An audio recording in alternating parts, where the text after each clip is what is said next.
So Eddie Hearn, in regards to Anthony Joshua, fighting Jake Paul, and what these people be saying, bro, they say anything to justify their statement.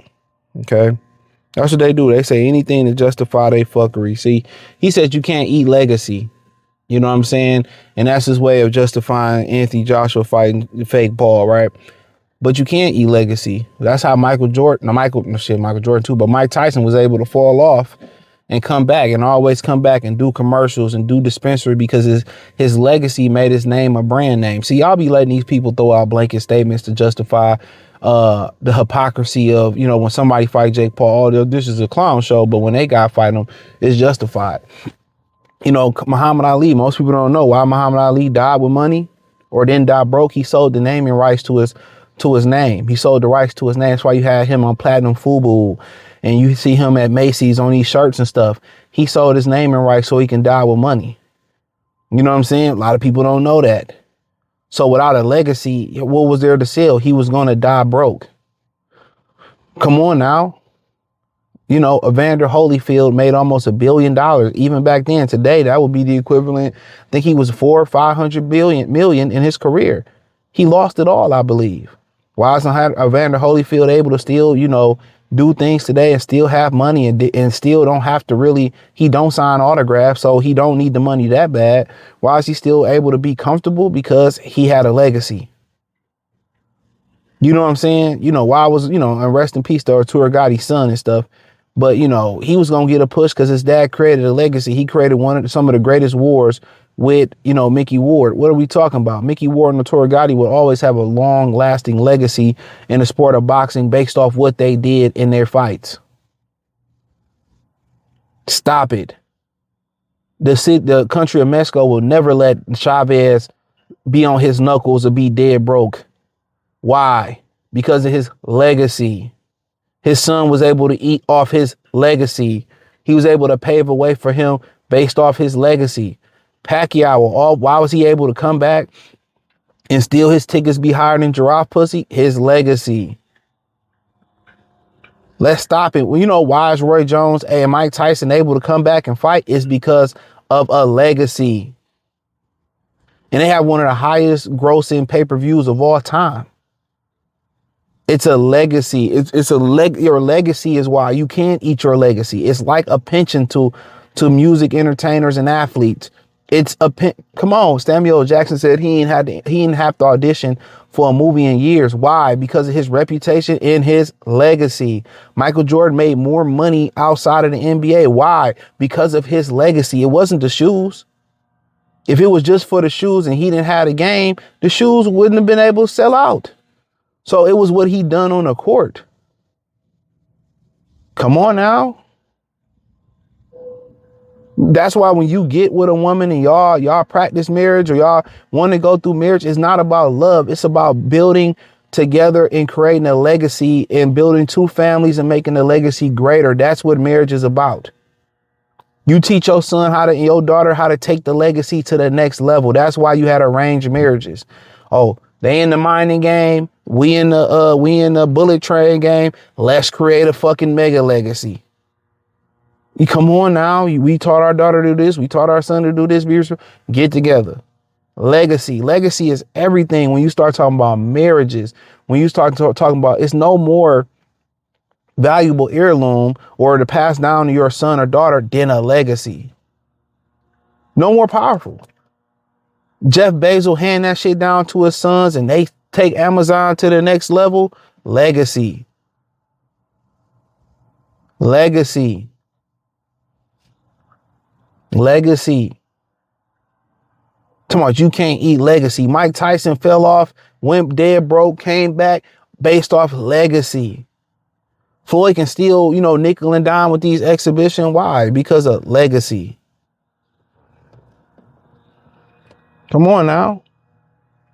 So don't let these people sit here and tell you legacy don't matter. And a lot of y'all gonna retire without legacy. Y'all ain't do nothing memorable. Y'all ain't gonna be able to come back, and y'all autographs ain't gonna be worth nothing. Nobody gonna want to put your name on a t-shirt. Nobody gonna want to pay you for a pop-up or walk through at the club. Nobody gonna want to pay you in a podcast of 20 years ago. Nobody even gonna want to talk to you because you didn't do nothing to build a legacy. Your legacy is your retirement. It's your black card, your legacy. When you go somewhere and Crawford goes certain places in Omaha based off what he did, he ain't got to pay for shit. You know, Will Smith go certain places, man. Will Smith, and you know, that show help raise people, man. Hey, it's on the house, Will. Don't worry about it. You know what I'm saying? You know, when the Yankees is, winning championships, or the Mets and Knicks, they ain't got to pay for shit. They ain't got to pay for nothing. Hey, man, it's on the house. Shit, when players win a state championship in they cities, oh man, y'all eat here for free. Don't even worry about it. Y'all eat here for free. Oh, y'all can have this jersey and these sweats for free. Yes. Legacy. It's some people who was the state championship wrestler in their home city, and their legacy allows them to still be propped up in their hometown. They're still legendary. Some high school coaches won so many games and states, they living off that. They'd never let Mr. Earl go broke. They'd never let Mr. Earl house go into foreclosure based off what he meant to the community. His legacy.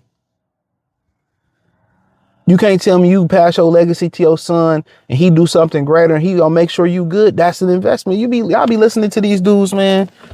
Oh, you can't eat legacy, or you can't do this, or you gotta get out of here, man. What are we talking about? We done seen so many fighters build their name up to great things and open up avenue for their children. We done seen these great fighters and great athletes and entertainers lose money and get it back. Go through traumatic experiences and get it back. There wasn't no charitable, charities for them. See, I'll be listening to these dudes that make these fucking blanket statements. You know, when you get quick money, you get fast money, and you rob the fans, you don't give the fans a good show or nothing like that. Guess what? That's going to come back and bite you in your ass. You know, legacy is the most important thing that you do. Or, I remember Andre Ward said, yeah, the belts ain't real and the plastic ain't real and none of that ain't real. But hey, what you did in the sport, if you was beloved, or even if you was hated, if you was memorable, you always going to be able, you got a legacy, you always going to be able to cash in on that. Always. Some of these guys they always be able to have a money line because, hey, I can help train this guy. I can share this information with this guy, or I can help him with this. And they might cash you out just for doing that. Oh, we need a matchmaker. We know, he know what he doing. And, hey, man, you want to come matchmake over here for us, man, and help us figure this out? Yeah. Hey, man, I love you to be a mentor, be my manager based off what you did in the sport. So let them say, oh, we just get the money, and the money is so important. We got it. And guess what? That shit be gone. We didn't have fighters that blew $1 billion. We didn't have fighters that blew $500 million. And why are they still able to sustain and still feed their family? They named and got them dispensaries. They names then went on products. They names then went in commercials. They got, value meals and shit. I don't know why this motherfucker sit here and ride his fucking bike during break. He already done crashed this motherfucker once. And the ambulance had to come. I just don't think people rap too tight. But I understand when you a drug addict and shit like that, like they always got to be doing. That's one thing you want to spot a fucking addict. They always got to be moving. They can't chill. Drug addicts, crack addicts, Adderall addicts, they always have to move. That's why I couldn't fuck with no people that had fucking habits, especially a bitch. Absolutely not. But yeah, man, your legacy is very important. So don't let them niggas tell these fighters just say, yeah, we had to do what's best financially. So nickel and diamond is best financially. You get a whole fucking kilo, so you go nickel and diamond. You know what? It's a great risk. That guess what? You break that fucking kilo down, it's a great risk. You nickel and diamond, you gonna get busted. You wholesale it into 36 O's or how many O's, and you get that wholesale off. It's probably gonna make less money, but it's gonna be less risk. And a lot of these fighters nickel and dime, and they go get beat by nobody.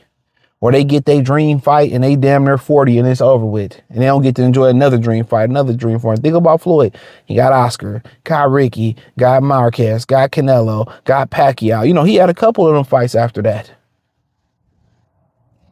But, you know, at the end of the day, so be it. You know, when you're young, you put the work in. They should be fighting each other, creating trilogies and all that. And guess what? Y'all might turn 50 and I might get the urge to fight again.